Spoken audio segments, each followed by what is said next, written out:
but we'll just start linear stuff. So part A we're going to do by substitution. It's the same system twice. We're just going to show the two different techniques, okay? So on part A, anytime you're asked to do substitution or you're asked to solve a system, if you can find a variable that's all by itself, sort of, with no coefficient, that's what we want to solve for first. So on this one, that y has no coefficient. So I'm going to get that y all by itself by subtracting 2x from both sides. So y is going to equal negative 7 minus 2x. Here's where the substitution is going to come. Since y is equivalent to this is going to plug in for the y in the other second equation. So since we solved this one for y, we plug that expression into the other equation. So that is going to be 3x plus 2. I'm taking out the y and replacing it with negative 7 minus 2x. Keep that in parentheses for sure. And it equals negative 9. And I'm going to solve this. So distribute your 2.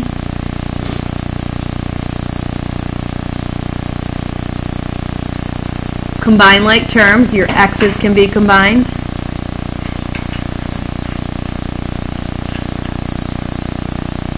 Distribute, combine, and then solve. So get that x all by itself. Add your 14 over.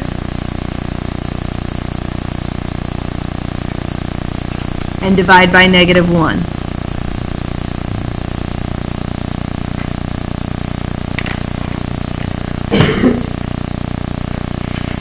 Now here's the thing with a system.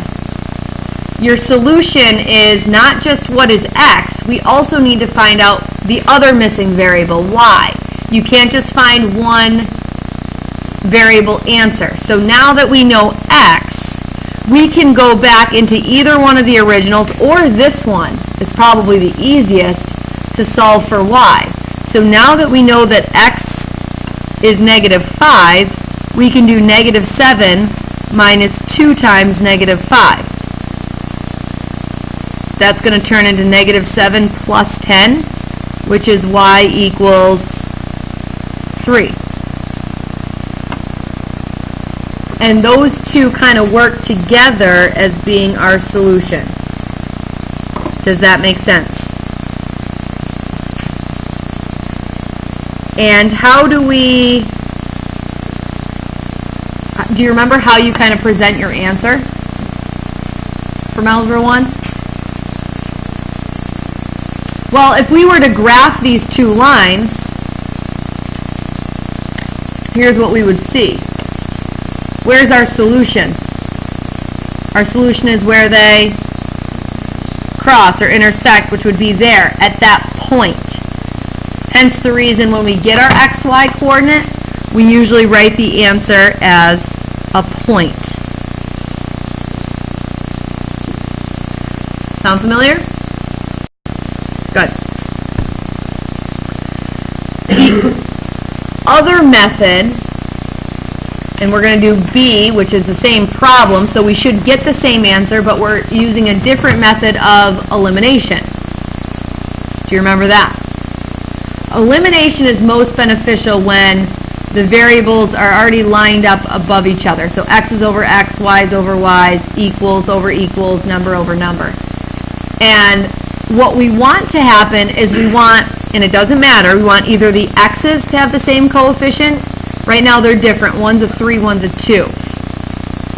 Or the y's to have the same coefficient, which they don't right now. This one's got a 2, this one's got a 1. But we want to use multipliers to make sure they have the same coefficient. Okay?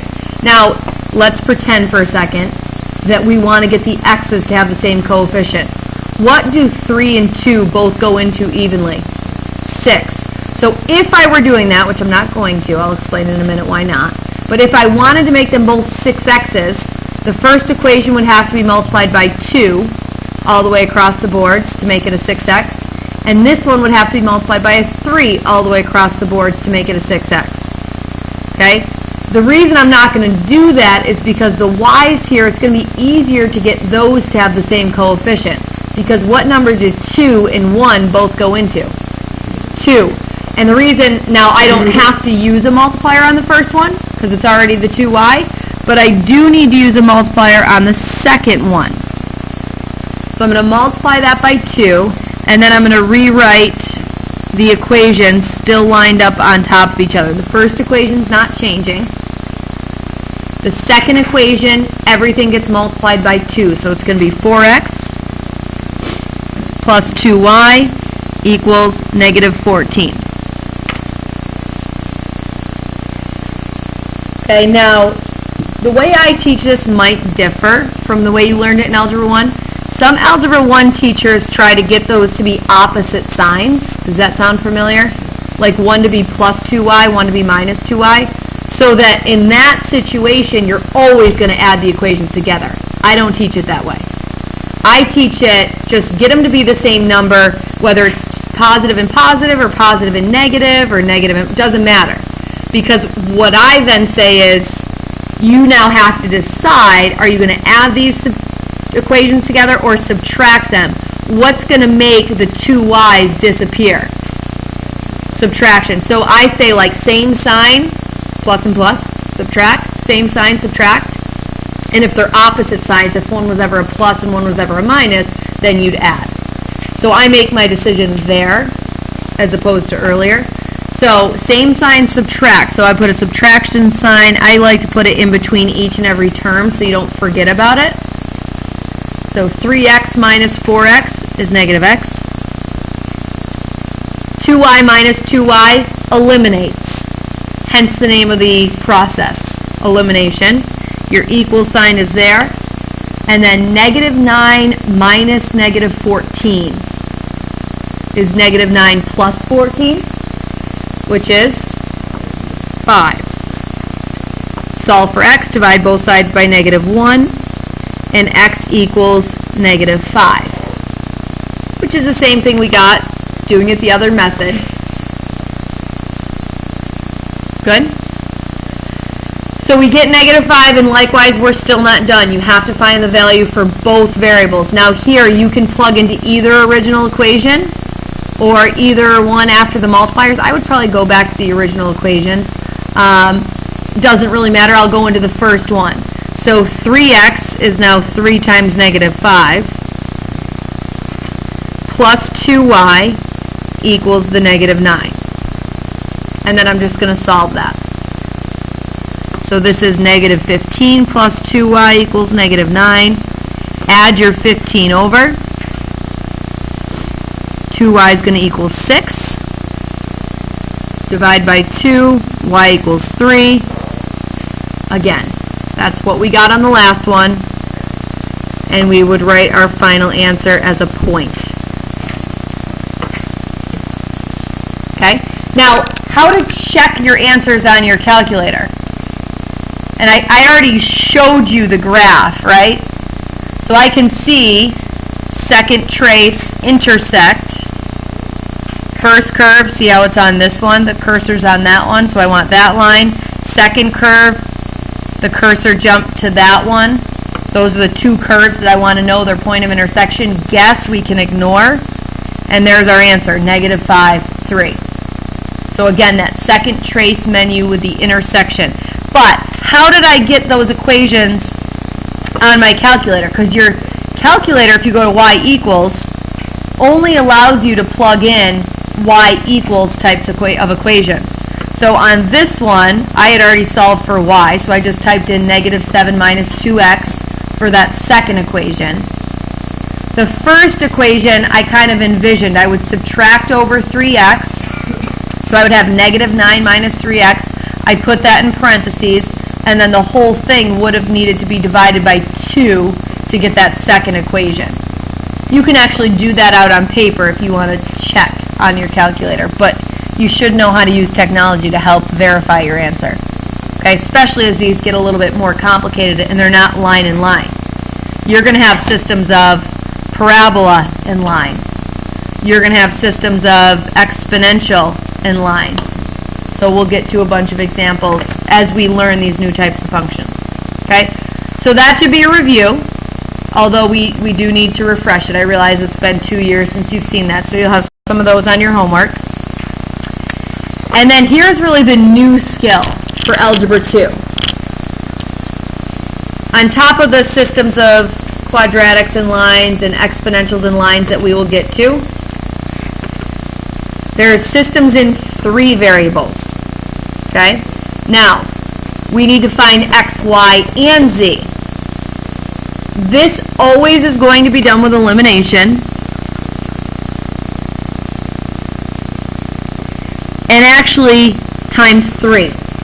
By the time we're done with this, and these are long problems, you're going to have to do elimination 3 times within the same problem.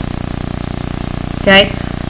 At most. Sometimes you might find it's a little, you'll be able to do it a little bit faster. The first and most important decision you're going to make, which is going to make things as efficient as possible for you, is which variable is going to be easiest to eliminate. The x's, take a look at those coefficients. The y's, take a look at those coefficients. Or the z's. Which one's going to be most simple to get rid of, do you think, Andrew? And why do you say that?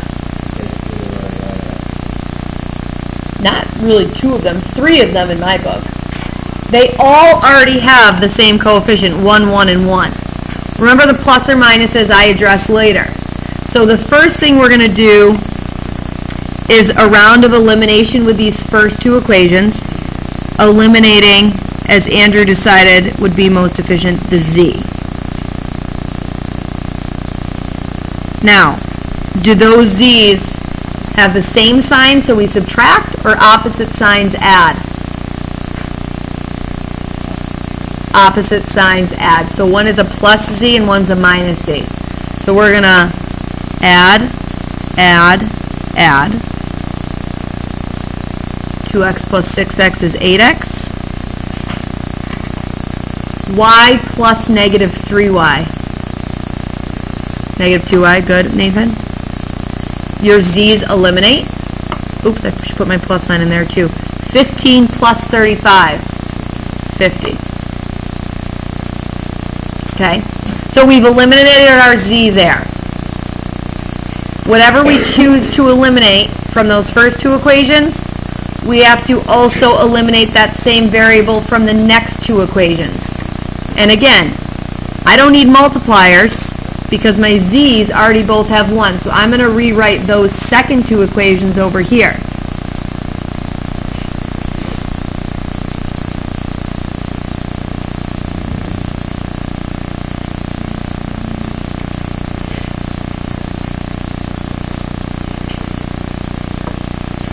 I did not need multipliers here, so this was a fairly, a little bit more straightforward than it could have been.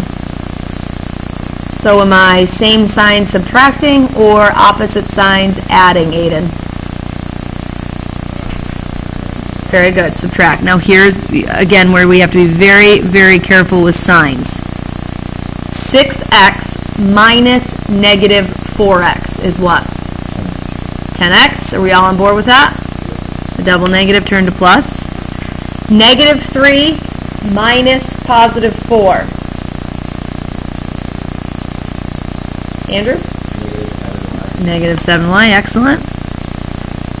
And negative z minus negative z, you're taking something, you're subtracting itself, so there's our same sign subtracting, and the elimination is occurring right there. 35 minus negative 14 is 35 plus 14, what'd you say? 49. Oh, you did. There's our second round of elimination. Yes, no problem. Okay.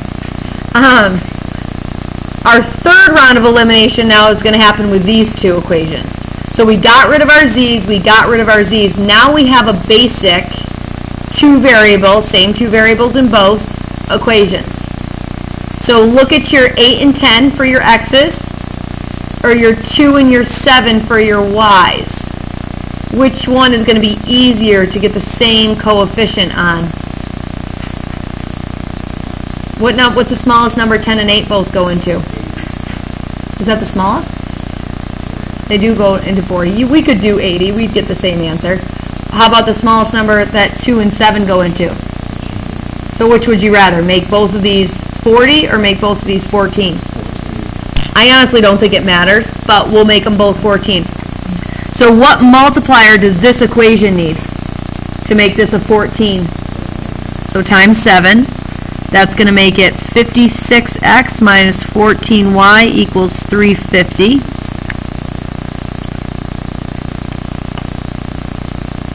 And what multiplier does this one need to make this 14? 2. So times 2. Now I'm going to line these up on each other. 20x minus 14y equals 98.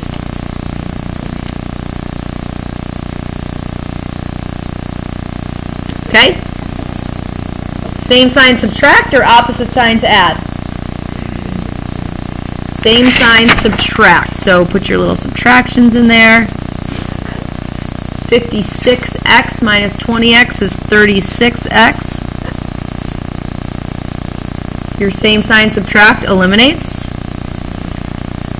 And then 350 minus 98 is 252.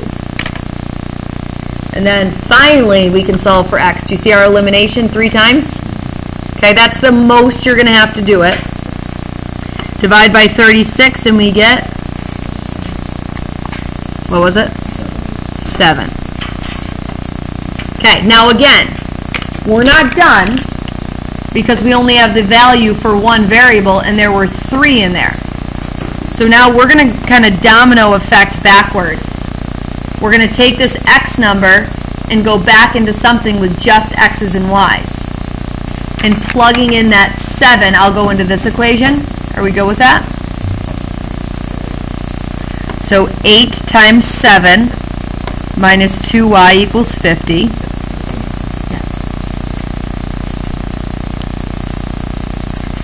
This is 56, do we agree? So I'm going to subtract 56 over.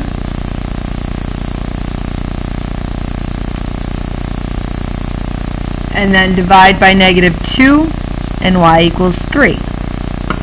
So now I have 2 of my 3 answers. And now we have to take those 2 answers and go back to any one of my original 3. I don't know, I'll just take the first one. So 2 times my x is now 7, plus my y is 3,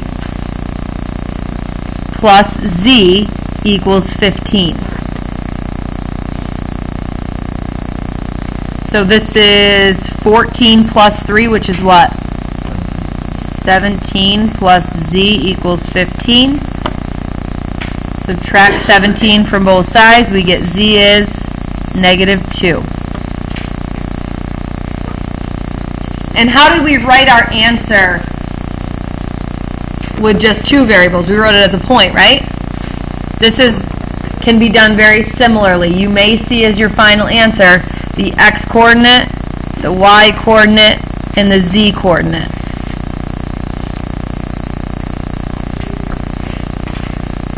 Here's the critical thing with your 3 times elimination. The first 2 eliminations, you have to eliminate the same variable twice, so that the z got eliminated, the z got eliminated, and then we could just solve a traditional system. Is that clear? All right. Flip over to the back. We're obviously not going to finish either of these 2, but let's just at least talk about how we would start this. Look at your 3 variables. What's the easiest to eliminate, would you say? The y, right? Because 2 of them are a plain y and one of them is a 4. So we can just get them all to be 4 pretty easily, right? So this we would multiply by 4, which would be 16x plus 4y minus 12z equals negative 24. The next one we would leave the same.